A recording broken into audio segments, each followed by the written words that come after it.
pọ̀jù Odùduwà Republic àdúrà òmìnira adé. Òmìnira dé o, ìyà yìí ti pọ̀jù fún wa. Orílẹ̀-èdè mi àdúrà òmìnira adé. Orílẹ̀-èdè mi àdúrà torí ìyà yìí ti pọ̀jù Odùduwà Republic àdúrà òmìnira adé. Ẹ jẹ́ ká fọwọ́sowọ́pọ̀ gbogbo ọmọ Yorùbá kó lè ṣe iṣẹ́. Odùduwà ó dúró Àmọ̀tẹ́kùn fìdí múlẹ̀. Ẹ jẹ́ ká fọwọ́sowọ́pọ̀ gbogbo ọmọ Yorùbá kó lè ṣe iṣẹ́. Odùduwà ó dúró Àmọ̀tẹ́kùn fìdí múlẹ̀. Orílẹ̀-èdè mi àdúrà torí ìyà yìí ti pọ̀jù Odùduwà Republic àdúrà òmìnira adé.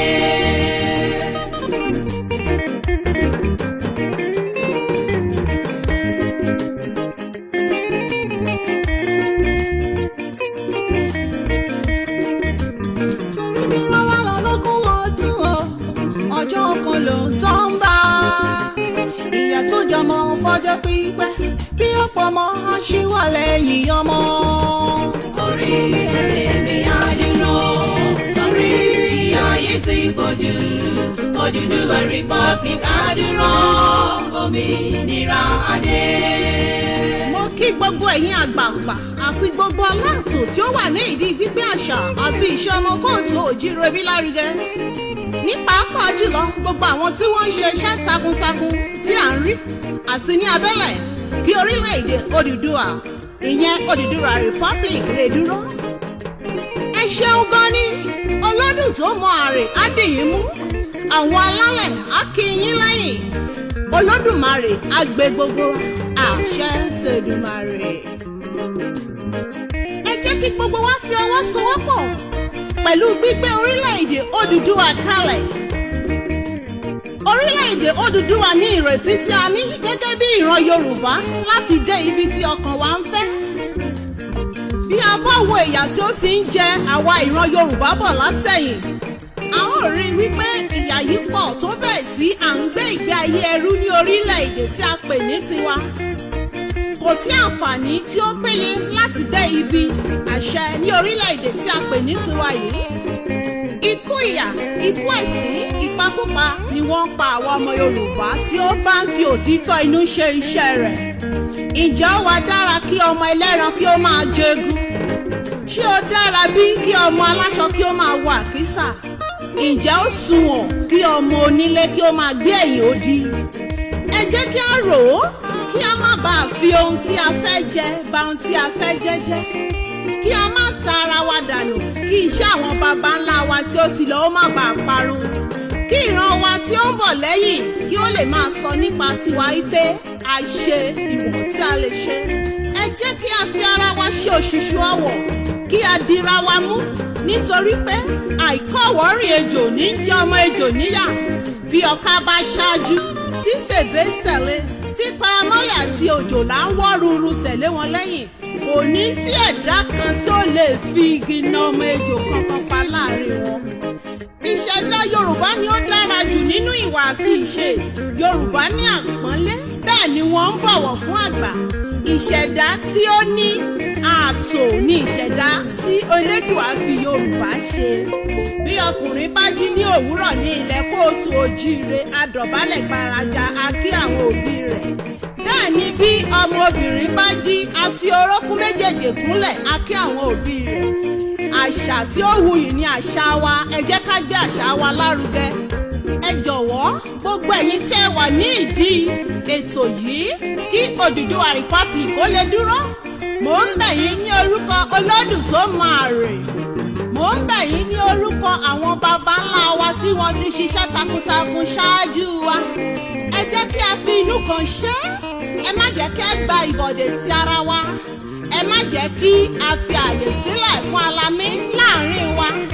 Mo wá fẹ́ sọ ọ́ báyìí wípé tí a bá wá rí ẹnikẹ́ni nínú ìgbìmọ̀ yìí tí ó fẹ́ gba àbọ̀dè tí ọmọ Yorùbá tàbí tí ó ń ṣe ojú àwọn ọ̀tá nínú ìgbìmọ̀ dídá Odùduwà Republic sílẹ̀. Kírú ẹni báyìí ó rí ìjà Ṣàngó ẹ máa pé àṣẹ. Àṣẹ. Kí ó rí ìjà Ṣànpọ̀nná ẹ pé àṣẹ. Àṣẹ. Kí ó rí ti Ọbàtálá ẹ pé àṣẹ. Àṣẹ. Kí ó wá rí ti Èṣù Ọ̀dàrà onílé oríta ẹ pé àṣẹ. Àṣẹ. Ẹ jẹ́ ká fi inú kan ṣe, ẹ jẹ́ ká jìjà yìí tọkàntọkàn kí àwọn alálẹ̀ kó lè fi gbogbo ọwọ́ sí i, kí wọ́n lè fi gbogbo ọkàn wọn sí i, kí wọ́n lè bá wa rin ìrìn àjò náà láṣẹ Elédùmarè. Orílẹ̀-èdè mi á dúró torí ayé ti pọ̀jù. Odùduwà Republic á dúró, òmìnira adé. Orílẹ̀-èdè mi á dúró torí ayé ti pọ̀jù. Odùduwà Republic á dúró, òmìnira adé.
Shit.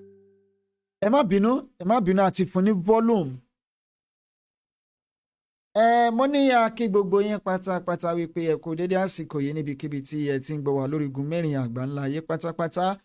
Akínyín nílé, akínyín lóko, akínyín lọ́kùnrin, akínyín lóbìnrin, akínyín tẹ̀ṣọ́, akínyín tológun, akínyín lọ́mọdé, akínyín lágbàlagbà, akínyín lógún, akínyín lọ́gbọ̀n, akínyín o, akí gbogbo ẹ̀yin bàbá àti ẹ̀yin ìyá wa pátápátá níbikíbi tí ẹ ti ń gbọ́ wá tẹ́ ẹ ti ń wò wá lónìí.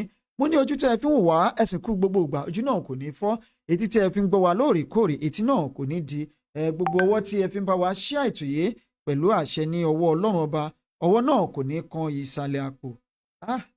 Ojú òpó yẹn ò tún ṣe dáadáa lónìí. Mo rí i pé fídíò yẹn ò lọ gerege lónìí, kò lọ bí ó ṣe yẹ kó lọ lénìí, ṣùgbọ́n ẹ jọ̀wọ́ ẹ bá wa gbà bẹ́ẹ̀. Ọlọ́run ó ṣàánú fún wa lọ́wọ́ nẹ́tíwọ́ọ̀kì yìí bó ṣe ń ṣe, torí báwa gan ṣe ń mọ́nítọ̀ ẹ̀ à ń gbóhùn ara wa, ṣùgbọ́n nẹ́tíwọ́ọ̀kì yẹn bí fídíò yẹn ṣe ń lọ kò já gerege tó, ṣùgbọ́n ẹ jọ̀wọ́ ẹ bá wa gbà bẹ́ẹ̀. Ìyàwó Ayísáò Fatima Adéníkẹ́ akínyìn, Alábí Ìdòwú akínyìn, Kezedozia from America thank you, Balero Tosin akínyìn, ìyàwó Christiana Bámidélé akínyìn kò ojú ìwòran, Adéfúnkẹ́ Ìdòwú akínyìn, ẹ káàbọ̀ sí orí ètò ìyá wa ẹ ṣé gan ni. Ìyá wa Bánkọ́lé Fatima Ẹniọlá àmàkẹ́yìn ẹ̀kú dédé àsìkò yìí. Ìyá wa Alábí Ìdòwú akínyìn, Adéníkẹ́ ọmọ ní ìyá ẹ̀kínyìn ń bẹ̀ ẹ̀kú dédé àsìkò yìí. Ìyá wa Ọmọlọ́lá olówó ṣe jẹ́jẹ́ akínyìn káàbọ̀ sórí ètò. Ìyá wa Bánkọ́lé Fatima Ẹniọlá ẹ ṣé gan ni o. Búsárì Ìdòwú akínyìn ẹ káàbọ̀ sórí ètò. Ọmọlọ́lá olówó ṣe jẹ́jẹ́, Ògúndípẹ̀ akínyìn, àlérò pé ẹ ti ń gbọ́ wa nílé báyìí. Sulaiman Yusuf akínyìn ẹ káàbọ̀. Julius Abiodun Ọmọṣèkejì ẹ ṣeun púpọ̀ Sulaiman Yusuf akínyìn àwọn tiwantiwa káàkiri orígun mẹ́rin àgbáńlá ayé pátá akínyìn o ẹ ṣé gan ni ọlọ́run ọba a máa bùkún gbogbo wa o àní ṣéètì mo ní akú ìpalẹ̀mọ́ ọdún akú àṣekù ọdún akú àṣekù ọdún a sì kó òfojúsọ́nà fún ọdún tuntun a sì ń kíra wa kú ọdún náà ni lágbára lọ́wọ́ ọlọ́run ọba ọdún tuntun yìí ó máa ṣojú tiwa a máa ṣe míì nínú ọlá nínú ọlà nínú àlàáfíà àdìó àdèlé ìjìnlẹ̀ rédíò ẹ kú ètò ẹ ṣeun púpọ̀ akínyìn ẹ káàbọ̀ sí orí ètò ẹ ṣeun púpọ̀ mi ní àjọ máa péjú ṣọdún pẹ́pẹ́pẹ́ láyé ni a máa pẹ́ bí wọ́n pẹ́ ṣe ń pẹ́ láyé bẹ́ẹ̀ ni àní kú ní kékeré àní faragbàwẹ́ àní dàgbà òṣì àní kú láì ládìyẹ ìrànà. ẹ ṣeun púpọ̀ Ganiat Adeleke àrí ọwọ́ yín lójú agbágbé lónìí ẹ ṣé gan ni kó tó di wípé ojú orúkọ yín hàn lójú agbágbé tèrè yẹn ń bẹ ẹ̀yin èèyàn wa lónìí wọ́n ní níbi tí a bá roko sí níbẹ̀ ni à ń fàbọ̀ sí ibi tá a roko dé là ń fàbọ̀ sí. Ìjìnlẹ̀ FM wọ́n ní ẹ kú ètò lóòtú bàbá Marcus apèdègbàyí gbogbo ìlú Turkey ẹ kú iṣẹ́ takuntakun. Àdìó àdèlé wọ́n ní Yorùbá nation unstoppable we move forward together now. MC Musiliu bàbá ìmàkú ọjọ́ mẹ́ta bó lójú ọjọ́ ṣe rí lọ́dọ̀ tí ń bẹ̀ o adẹ̀kọ́ ti climate change yìí ìtútù náà ò fi bẹ́ẹ̀ pọ̀ ní Europe lọ́dún yìí ṣùgbọ́n bó ṣe lè wò kórí náà a lè fi wé ti Nàìjíríà ọpẹ́ lọ́wọ́ Ọlọ́run ọba pé a tún witness òpin ọdún yìí ẹ̀yin èèyàn wa nílé èmi ni ọmọ yín ọ̀rẹ́ yín olólùfẹ́ yín àkàndá Olódùmarè tí kò ṣeé yájú sí ẹ̀yin ju Ọlọ́run ọba mi Olódùmarè ní apèdègbàyí gbogbo ilẹ̀ Turkey Guru Maharaj adẹ́rìn pòṣónú Mr Sport Ìjìnlẹ̀ Marcus lè ti ń tẹ́tí sí látẹ̀ẹ̀kan tí ó ti ń dọ̀wọ́ ẹ̀kẹ́ tó ń dọ̀wọ́ ọ̀dùnnú tó sì ń dúpẹ́ lọ́wọ́ Elédùà wípé àti péjú ṣọdún ẹ jẹ́ ká gbọ́ orin ilẹ̀ Odùduwà ká tó tẹ̀síwájú lónìí.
ẹ ṣeun ó dàbí nẹ́tíwọ̀kì yẹn cut lọ́dọ̀ yín fẹ́rẹ́fẹ́ bẹ́ẹ̀ ni nítorí pé nẹ́tíwọ̀kì tá à ń lò wifi tá à ń lò ó dàbí pé wifi yẹn ó ní kọ́nu nǹkan ọ̀nù kò lọ gerege làṣìwá ní ká change sí míì ìgbọ́n eléyìí báyìí ó ti dúró dáadáa lọ́dọ̀ tiwa torí ó ti show green logo tó bá ti show green bẹ́ẹ̀ yẹn ó ti sọ fún wa wípé green light ni ká máa bá a nìṣó ẹ̀ ṣe gan ni àdúpẹ́ lọ́wọ́ yín ẹ máa bá wa share ètò yìí lálẹ́ ètò ní gbogbo ẹ̀yin èèyàn wa nílé ẹ máa follow gbogbo social media handle wa lórí YouTube gẹ́gẹ́ bí ẹ ṣe mọ̀ ìjìnlẹ̀ rédíò ní lórí YouTube bó jẹ́ lórí Facebook tá a wà yìí ìjìnlẹ̀ FM ní tẹ́ ẹ bá lọ sí orí group wa ìjìnlẹ̀ ẹ lórí Facebook ìjìnlẹ̀ FM Media àbí kẹ́ ẹ lọ sórí timeline wa kẹ́ send friend request wa ìjìnlẹ̀ Marcus ẹ ṣé gan ni àlérò pé ẹ̀ ń gbọ́ wa dáadáa nílé báyìí fídíò náà sì ń já gerege nítorí pé ó ti farahàn lọ́dọ̀ tiwa pé fídíò náà ń lọ dáadáa ó ń lọ tààràtà ó ń lọ sòòsé tó bá ń lọ tààrà tó ń lọ sòòsé lọ́dọ̀ tí ń bẹ̀ ẹ̀tẹ̀ wà ní Akínyẹmí Peter bàbá Akínyẹ káàbọ̀ sí orí ètò ẹ̀kọ́ ojú ìwòran ẹ̀kọ́ ọjọ́ mẹ́ta tí gbogbo ẹ̀ ń dùn ṣe ó ń dùn re àkó palẹ̀mọ́ ọdún tuntun lágbára lọ́wọ́ Ọlọ́run ọba a máa ṣe púpọ̀ ní òkè èèpẹ̀ wọ́n ní ẹ̀kọ́ ọjọ́ mẹ́ta ọjọ́ kan pẹ̀lú ọjọ́ kan pẹ̀lú wọ́n ní ẹkú lélà káralé ẹ̀rìwá báyìí là kérò ọ̀nà àròkọ bá dúdé báyìí là kí àwọn àgbẹ̀ ìgbàrọ̀ ní ti àwọn akọ̀pẹ àròyè báyìí ní ti àwọn alágbẹ̀dẹ ẹ̀kọ́ ọwọ́ lómi ní ti àwọn abiyamọ aṣọkalẹ̀ àǹfààní la tàwọn láboyún ọkọ̀ àrèfú báyìí ni a máa ń kí wọn àwọn tí wọ́n ń rin ìrìn àjò àdúpẹ́ lọ́wọ́ Ọlọ́run ọba pé a tún ti padà sí orí ètò lónìí àwọn èèyàn wa bó tẹ̀ jẹ́ pé a máa ṣe code switching lónìí Chris Edoza, thank you so much, we love you too, from Ìjìnlẹ̀ Radio Istanbul, Turkey. Ẹ̀yin èèyàn wa tí ẹ̀ ń gbọ́ wa tẹ́ bá sọ pé níbo ni wọ́n ti ń ṣètò níbo ni wọ́n ti ń sọ̀rọ̀ láti Ìjìnlẹ̀ Radio ní lórílẹ̀‐èdè Turkey nílùú Istanbul, níbẹ̀ ni a fi ìkàlẹ̀ títa tí ń dábẹ́ ẹdún tó àárọ̀ òbí òwe lónìí. Let's start from where we stopped yesterday. Níbo la bá a dé lánàá? A máa bẹ̀rẹ̀ fídíò yẹn ni because we have something to analyse tonight. Admin ẹ kọ́kọ́ bá wa gbé fídíò wa kó kéré lójú agbágbé so that àwọn èèyàn wọ́n á lè rí ojú wa. Bẹ́ẹ̀ náà ni wọ́n á rí nǹkan tí à ń nà sí ojú agbágbé. Now we want to talk about our leaders again today in Nigeria and the situation of things in the country and bí gbogbo ẹ ṣe ń lọ ní orílẹ̀-èdè Nigeria, the way forward. And wọ́n ní tó kọjú sí ẹnìkan ẹ̀yìn ló kọ sí ẹlòmíì. Kí ló ń ṣẹlẹ̀? Ẹ dàbí okay, here we back. Okay, Alabi Ìdòwú wọ́n ní one. Tí ó bá ń lọ lọ́dọ̀ yín torí ó ti hang lọ́dọ̀ wa. Tó bá ń lọ lọ́dọ̀ yín, let's know. If it's going pretty well there, please let's know. Tell us by pressing 1. Let's go back again. Let's try to go back again to the play page. Sorry, it's like the network is not stable here anymore. Please, if you are hearing us clearly at home, press 1. If the network is fluctuating over there, press 2. We're trying to reconnect again. So let's see how it goes. Yeah, leave this page. Okay.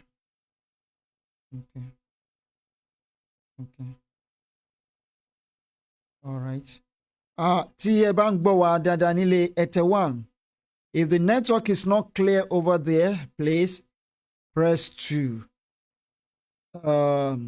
Okay, 111. Okay. Wọ́n láwọn ń gbọ́ wa, àwọn ń gbọ́ wa. Ó lọ sòsí. Okay, ìyá wa Bánkọ́lé Fatima wọ́n ní 1. Fèyíṣará Adéhùà wọ́n ní 1. Àbẹ̀kẹ́ Ọlọ́run tẹ́lẹ̀ wọ́n ní 1. Julius Abiodun Ọmọṣèkejì wọ́n ní 1.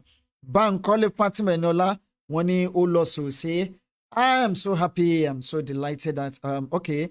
Olúwadáre Stella wọ́n ní good day sir, ìṣẹ̀n púpọ̀ máa káàbọ̀ sí orí ètò. Akínyẹmí Ọláyẹmí wọ́n ní 1, which means that the network is doing pretty well over there. You're listening to us and you are hearing us live and direct. Now let's go to the video tonight. We're going to start from the beginning and we are going to analyze it.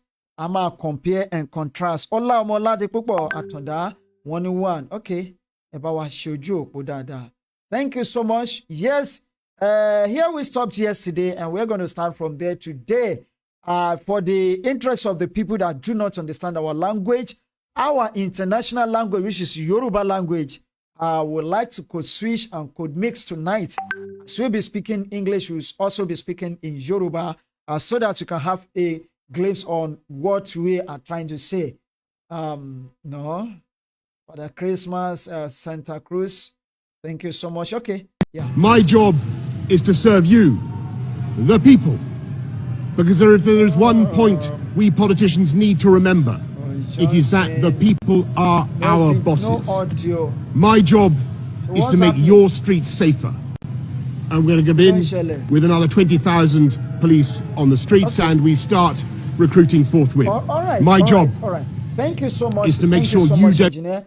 Let's go back to the beginning of the video so that you go enjoy analyze it. Now let's start from the My beginning. job is to serve you. Our job is to serve you. We want to compare them to our government in Nigeria. Ǹjẹ́ our government wà ní Nigeria, are they ready to serve us? Are they ready to serve us? No. That is capital no. But they want us to keep serving the people. Because there is one point we politicians need to remember. It is that the people are. The one point that the politicians should remember is that the people are the bosses. But in Nigeria, you see, why I'm trying to analyze this video is that I just wanted to see, I want you to see it from this perspective, to see the reason why Nigeria should be disintegrated. I said yesterday that kò ń ṣe gbogbo ìgbà la gbọ́dọ̀ máa wà aggressive in analyzing things and in expressing our mind. But there are sometimes here pé a ní láti wà analytical in everything we are doing, because we have different set of people with different type of ideology, different ways ni wọ́n máa fi ń gbé ọ̀rọ̀. So, but we want to take it from another dimension as we started yesterday. So we're going to continue from there today to analyze and to let you see things from our own side. Láti lè rí wípé Nigeria kò ṣiṣẹ́ rí, bẹ́ẹ̀ ni kò lè work. This is the UK. Ṣé a ní láti dúró till eternity láti come of age ní Nigeria? No, because I said a lot of things yesterday about how we started and where we are and where we are going in Nigeria. So continue with this same thread. Tí àwọn tá à ń gbìyànjú láti ìgbésẹ̀ tá à ń gbé yìí, it will lead us to nowhere rather than the home of destruction. Or it's going to lead us to hellfire. It's going to lead us to the Red Sea. Because mi ò rí bí Nigeria, mi ò rí good future kankan nínú Nigeria yẹn, as far as Nigeria remains a country.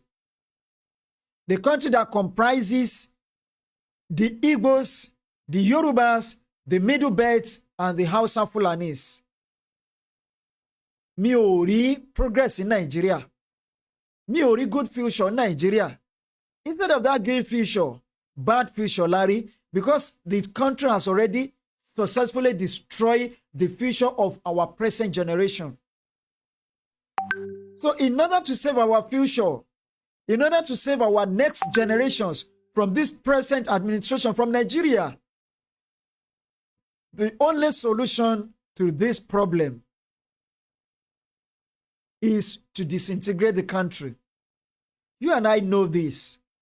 But in as we know this, some people still pretend, some people are still pretending as if nothing is wrong, as if nothing is going on wrong in that country.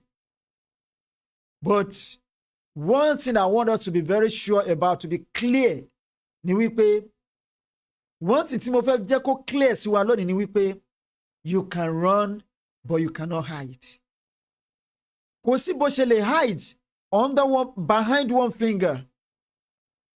Your secrets were made known very soon. One day, kò sí bó ṣe lè pẹ́ tó, wọ́n ní bí irọ́ bá sálọ lógún ọdún, òótọ́ tó bá dìde lọ́jọ́ kan á bà. Because you are ruling the country, the leaders, they are ruling the country, Nigeria, in reverse direction, anti-clockwise direction. Because wọ́n sọ wípé democracy is the government of the people, by the people, and for the people. But in Nigeria, democracy is a government of the people, by some people, and for some people. And the rule of law also we pay equality before the law. But in Nigeria, that equality before the law is among the equal. That is to tell you that they don't recognize the masses, the citizens of that country, as a human being. Because some believe pé àwọn gogo ni wọ́n ní power, àwọn gogo ni wọ́n ní say, àwọn gogo ni wọ́n lè decide, àwọn gogo ni wọ́n lè ṣe nǹkan, they can do anything they like, and they will go scot-free. Kò sí anybody tó máa mú wọn. We'll try to look for the video tí Biti Sarah, the reporter, tó ti interview Amaechi a couple of years back. And I'm so happy when I stumbled on that the video. I was so happy because also told me about nǹkan tó ń sọ kọ́ ló ń ṣe. He's acting diabolically to what he said on the video. Ìmọ́lẹ̀ Oòduà, ẹ ṣeun púpọ̀, ẹ káàbọ̀ sórí ètò, ẹ ṣé gan sà. Wọ́n ní good talks, my brother. Ó ní wípé they are not doing things the right way. Only they believe they have power, the elite believe they have power and they can do anything and go away with it. Ó ní àwọn tí wọ́n ṣe ń stage rally ní Nàìjíríà pé àwọn kan ní set of people tó máa lè shake àwọn strong men ní Nàìjíríà, àwọn powerful men, àwọn politicians. He said it in that video wípé the politicians are digging their holes already, their graves already. Ó ní wípé why tó ṣe jẹ́ pé the present set of people tó ń stage rally ní Nàìjíríà tí kò ń ṣe àwọn tó lè shake àwọn government officials ni wípé they are the people that have enough. So they are not the poor people. Only but until when the poor masses rise up and stage a rally in Nigeria, only we, the politicians, will be on our toes. The example of it was what happened during the NSAS rally. Look at what happened. So we can also do more than that. But we don't need to wait for somebody to come and dictate for us. We don't need to wait for Are Ona Kakanfo. We don't need to wait for the Obas. We don't need to wait for the politicians to tell us what to do in that country. As I always say, and I will keep saying it, every individual has a giant living in them. But most of us, the giants in us are the sleeping giants. Why do I call them the sleeping giants? It's simply because we are yet to recognize ourselves and we are yet to recognize our qualities and what we have in us. Until David recognized himself, àwọn èèyàn ń rí gẹ́gẹ́ bí ọmọ kékeré. But the day he recognized himself, the giant in him, ó dìde, ó dẹ̀ support with all confidence. As far as I am concerned, I am not ready to spend all my life watching the cat the way it goes. Because I already know where I want it to go. So this is the same thing. Because these people do not have anything in stock for us. They are not ready to fight for us. They are not ready to give us our rights, what we need, what belongs to us. But they are ready to take everything. They want to take all and give us nothing. Until we know and we realize that we are suffering in that country. Until we wake up one day and make sure that we wake the giant that is living in us, that is sleeping in us. But one day, if you can be able to wake up one day and wake the giant in you, that it is high time you took the right action, the right step, that giant will definitely rise up. Because whatever you say, whatever you talk from your mouth, your personal God will affirm it to establish it. When the agbára ikú àti ìyè wà lórí ahọ́n, so you don't need gẹ́gẹ́ bí a ṣe ń sọ, and we keep saying it and we keep saying it. We don't need to wait for anybody to come and tell us what to do. You and I already know what we want and what we need. So we should be able to identify what do we need to do to get what we need. You deserve to live a better life than you are doing now. You deserve to have a freedom of everything, not the freedom of committing crime anyway. But you have the right to life, the right to association, the freedom of speech and all that. You deserve all this. Any right, these social amenities in the community. For you people, especially you guys in Nigeria, that you are enjoying nothing. You are not enjoying anything over there. Now, Taban Soro, if you're just saying it, Lirefe, Abilori Ategun, without giving you the reason, the points, Lala, if we any evidence, you may be thinking that we just feel like we don't have time. I mean, we just don't have, we are jobless. I can feel like we come out Soroni. No, just for you to know that you are not a boss in that country. You are not the boss, but you are a servant. I want to show you a video very quickly. Let me show you this video. About Boris Johnson, Kuro Lori Kine. Can you show video here? I will still come back to that Boris Johnson video. Have a video here. Okay, this is it. No, simply because this man was converted to Christian. He was a Muslim. But because he became a Muslim, when they jail 2 years in prison. Who does this? Orílẹ̀-èdè wo ni wọ́n ti sọ eléyìí for crying out loud? You don't have any right in that country. And until the country is being disintegrated, you are going nowhere. Unless the country, you divide the country, you'll be going nowhere. Let's listen to the video once again.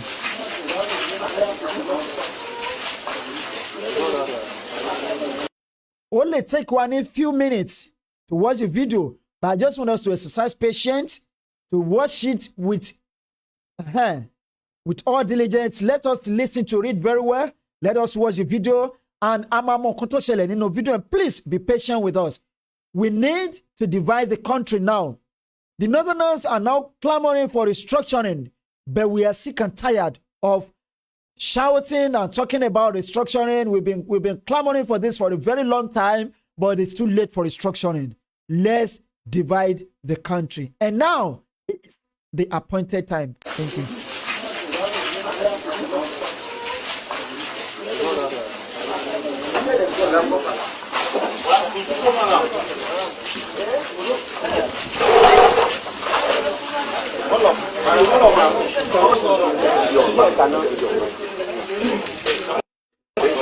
No. Look at that video. Ẹ wo bí wọ́n ṣe share àwọn ọmọ èèyàn for crying out loud. Torí pé wọ́n wà nínú prison. Wọ́n dẹ̀ share ni wọ́n. Oh. This is ara human rights abuse lélẹ́yìí. A whole PhD for that matter. Look at his legs. Look at the way he's being shamed. That is Nigeria for you. Nigeria is not a country, but zoo. And we cannot continue to live in zoo. We are sick and tired of that country. Let us live now. No more restructuring. We are tired of restructuring. We don't want restructuring anymore. Thanks to them. God bless them. Yes, let them continue with their plight. But we, the Southerners, are sick and tired of that country called Nigeria.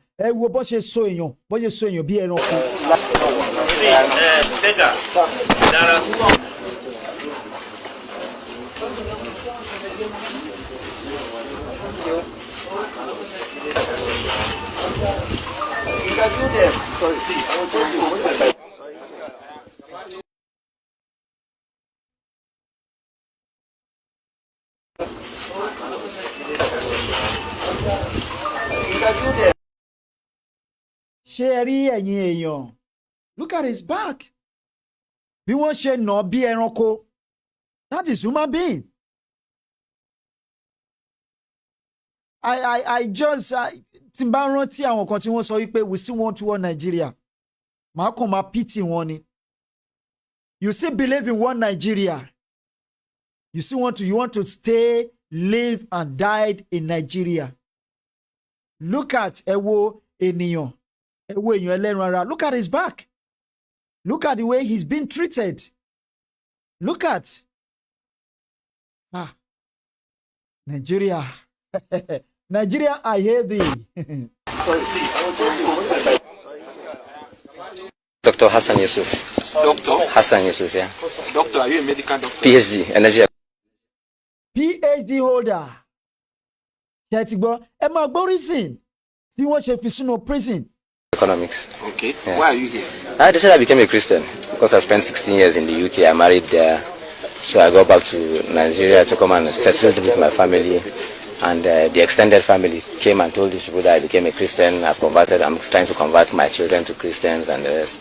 I just found myself here one morning about 2 years ago. About 2 years ago? Yeah. Okay, what has been your experience in 2 years of being here? Very hectic. Since I was in military school, I've not seen anything like this. I went to military school, so since that experience, I've not seen anything like this. And this is worse because of the age. I'm diabetic, no drugs. They keep you incommunicado. You can't talk to anybody to bring drugs or medicine for your diabetes. So I've just been surviving. These small boys, there are some small boys around that live around here. They're the ones that get us this zogale to chew and soak and drink. That's how I've been surviving with the diabetes. The food is just carbohydrates, the same thing every day, stones. Look at the put chain on me with all the level of my exposure. One, look at my own age.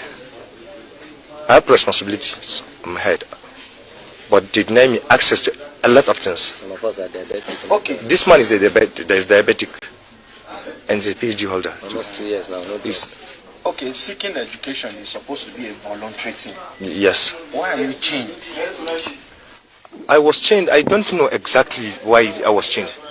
I even complained to one of my cousin that was even here yesterday to say one or two things here to us. He was telling me that they used to hang people up there, in the next building there. They used to hang people whenever they brought them. So we always discuss every day, whosoever you see. Some days back, just 17 children. ẹ wo àwọn ọmọ kéékèèké tí wọ́n kó sínú prison. ẹ jọ̀ọ́ kí ló lè jẹ́rú ẹ̀ṣẹ̀ àwọn eléyìí tó kó wọn sínú prison.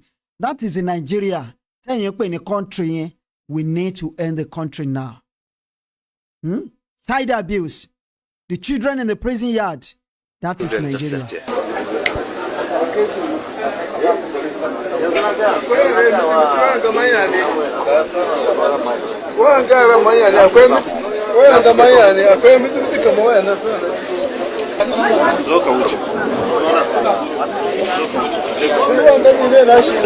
Wasu suna cewa wai Allah a san yadda za a yi a kawo mota a tafi da su doke sa yasa. Daga Burkina Faso. Yayana ya yi shekara 2 a gidan nan. Ni wata 10. I beaten me a lot. Look at what this fucking thing cost me.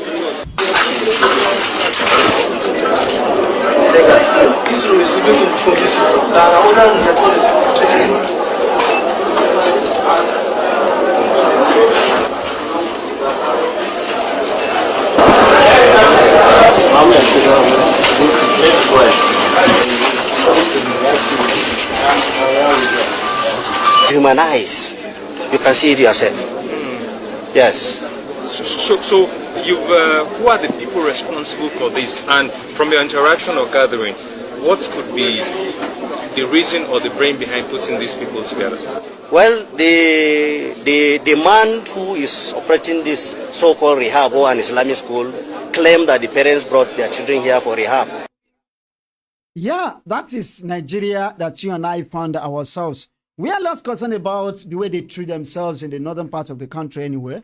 But we just want you to, we want everybody to know that we are not ready to inculcate these habits. We are not ready to embrace this kind of culture because it is barbaric. So that's the reason we are shouting and screaming and talking that we don't want to be part of Nigeria anymore. We want to live. We want everybody to go its own way. Let Yoruba go. Let Igbo go and let Hausa Fulani, let them go. We don't want to have anything in common with them. We don't want anything to do with them anymore. Now let's go back to the video, the Boris Johnson says speech. My job is to serve you, the people. Because if there is one point we politicians need to remember, it is that the people are our bosses. My job is to make your streets safer. Now, pẹ̀lú fídíò tẹ́tí wò yẹn tẹ́tí rí yẹn, ṣé àwọn olórí wa, are they ready to make our streets safer? Let's ask ourselves this question. I would say no. They are not ready to make our streets safer. I'm going to go in with another 20,000 police on the streets and we start recruiting forthwith. My job is to make sure you don't have to wait 3 weeks to see your GP. And we start work this week with 20 new hospital upgrades and ensuring that the money... How many hospitals làwọn olórí wa upgrade ní Nàìjíríà? Ìbéèrè ńlá lélẹ́yẹ. Instead of them to upgrade our hospitals, our health sectors, they have successfully destabilized our health sector. Ẹ má gbàgbé, in 70s, in early 80s, ọba Saudi Arabia ó máa ń wá sí Nàìjíríà láti wá máa gba treatment ní UCH Ìbàdàn. But today, the reverse is the case. Our leaders are going to abroad. They go abroad to receive treatment. They go to Dubai, go to Saudi Arabia, they go to America, they go to UK to receive treatment. Ìgbà tó yẹ pé health sector wa ó ti wà deteriorated. Wọ́n ti grand already. Yẹ pé kò sí nǹkan kan bẹ́ẹ̀ mọ́. So that is Nigeria. Táwọn kan sọ pé àwọn fẹ́ kú sí. But as far as I'm concerned, I am not ready to die in Nigeria. But the NHS really does get to the front line. My job is to protect you.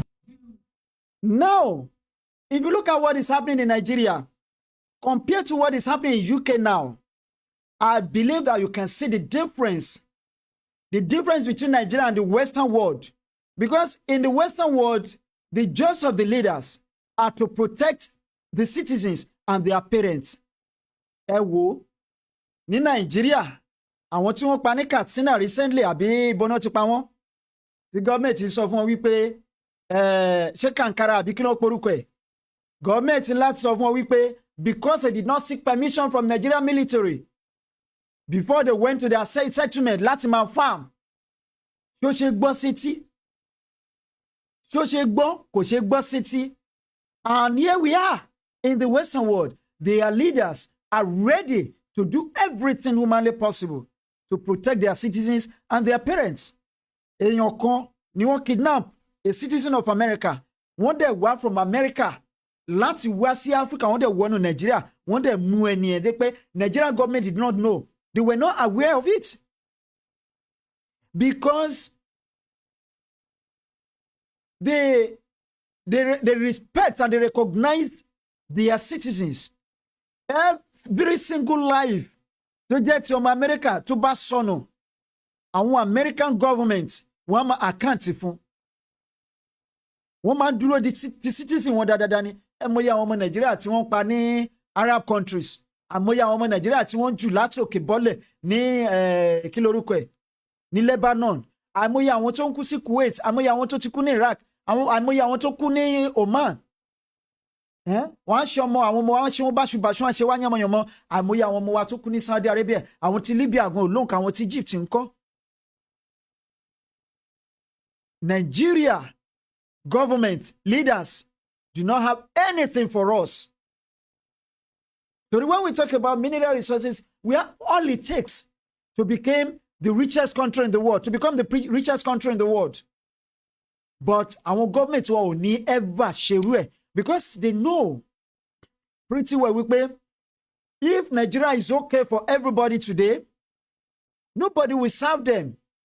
And they want the masses, the citizens, to keep serving them and their generations unborn to serve their generations unborn. But the end has come to it now. Whether they like it or not, Yoruba nation is going. Biafra nation is leaving the country. If they like, they should maintain the name Nigeria. They should retain it. We don't want to care about the name called Nigeria because we don't want to be part of the shame anymore. What is shame? Enough is enough. Now, mo fẹ́ fi àsìkò yìí, mo fẹ́ fi rọ̀ gbogbo ẹ̀yin ọ̀dọ́ tẹ́ wà ní Nigeria. But before I go into that, let's continue with this video because I would like us to finish this video tonight. And because it's already 90 minutes at the downside of 12 a.m. rather. So let's continue. Or with your the parents or grandparents from the fear of having to sell your home to pay for the costs of care. And so I am announcing now on the steps of Downing Street that we will fix the crisis in social care once and for all with a clear plan we have prepared. They are ready to clear all the problems once and for all.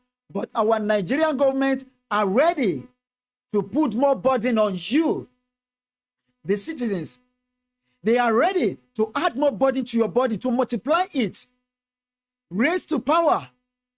If your problem is 10 times, if you have 10 problems, they are ready to raise it to power 10, to make it 10 times 10 times. So they are ready to add more burdens to your burden. They are ready to push you down, to press you down, to destroy you, to destroy your future. You've already succeeded in doing that. But you still have the opportunity. You still have the chance. You still have the power now to free yourself. The only thing you need to do now is to wake the giant in you. Enough is enough.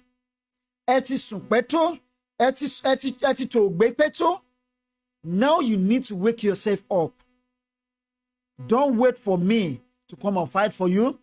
Don't wait for Are Ona Kakanfo to come and fight for you. Don't wait for the Obas or the chiefs to come and fight for you. Don't wait for anybody to come and fight for you. Fight for yourself. Defend your family. Defend your territory. Yes, and some people are there ready to fight for you anyway. I am not saying no. And I am not saying you shouldn't. I mean, they shouldn't fight for you. But you yourself, within your own little capacity, you are the leader. And do what every leader needs to do to protect, to safeguard your people, to protect your territory, to protect your family, to protect your streets. Because about pe àwọn èèyàn tó wà lẹ́sìn pé ẹ̀kan tó wà lẹ́kìlá a ní kí la fẹ́ ṣe sí i. Kí ni nǹkan tá a fẹ́ kò sí nǹkan tá a lè ṣe sí i. Wọ́n ti ká wa lọ́wọ́ kò.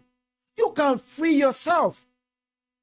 Ìgbà táwọn ogun Filistini tí wọ́n dúró ti àwọn Israelites, wọ́n ti surround wọn yíká. Àwọn tí wọ́n jẹ́ olórí ogun gan tí wọ́n wà lójú ogun bí Goliath ṣe ń dúró bó ṣe ń dókùnkù lájà mọ́ wọn. They kept quiet as it is now in Nigeria today. As it is in the southern part of Nigeria now. Báwọn Hausa Fulani, they call themselves giants because they have the weapons, they have the money, they have the power, they have everything it takes. But we have our own wisdom. We are strategically sound. If you want to fight, we can defeat them. We have all it takes to defeat them. Because I need our knowledge to support you, and we have ourselves as well. Now, when Goliath was boasting, even to the extent that Goliath go otun go Ọlọ́run, àwọn sójà àwọn dákẹ́, àwọn ọba àwọn dákẹ́, they couldn't talk. They couldn't make any move. But gbà tí David débẹ̀, who is this beast? Who is this animal? Tó ń gan Ọlọ́run tèmi níbi tí mo wà. Àwọn ẹgbẹ́ ni ó tún ti dé nìyẹn bó ṣe máa ṣe nǹkan tágbára ògbé nìyẹn lọ jókòó wọ́n kò pẹ́ àwọn tó jẹ́ ológun àwọn tó jẹ́ jagunjagun gan tó di hámọ́ra wọ́n lè ṣe kankan. David ní as far as the God liveth, as long as the God liveth and I am still alive, I will never open my eyes kí n máa wo èèyàn kókó máa gan Ọlọ́run Ísírẹ́lì. Ó ní ẹ fún mi ní ààyè èmi fẹ́ lọ bá arákùnrin yìí jà.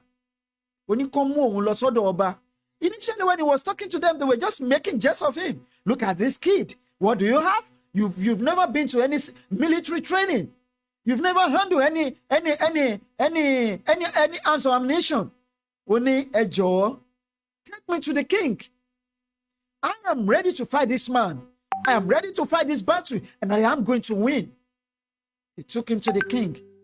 Oba bere, yes, I am ready to go. And I am going to fight and free my people from this beast, these animals. Ọlọ́run ni ó dá. Ẹgbẹ́ ìhámọ́ra ogun, ẹgbẹ́ wọ̀. Wọ́n gbé wọ David. David wò pé eléyìí ó wúwo lára mi. I don't need this. Take it off me. Ó dẹ̀ yọ lára ẹ̀. Ó lọ lóhun nìkan ṣoṣo. Which means pé some people might be calling you today. You need to get this, you need to get that, to arm yourself, to prepare yourself for this war, and this and that. You need this support, you need that support. If you don't need it, you cannot do anything. believe in yourself. Because what a heart can conceive, it can achieve. David went there. One for oko, one for ladder, one for anything. I don't need this. Okay, what do you need? Kono àti òkúta lásán ni mo need. Ó dẹ̀ ṣa òkúta ńlẹ̀. Ó dẹ̀ mú catapult ẹ̀ mú dání. The first òkúta tó fi sínú ọ̀hún ló pa Goliath. Goliath ní èmi ẹ̀gbin ni àbí ìwọ̀sí ẹ wo orú ẹni ajá lásán tí wọ́n rán tàn mí wá. Dáfídì ní ìwọ wá pẹ̀lú ohun ìjà ogun.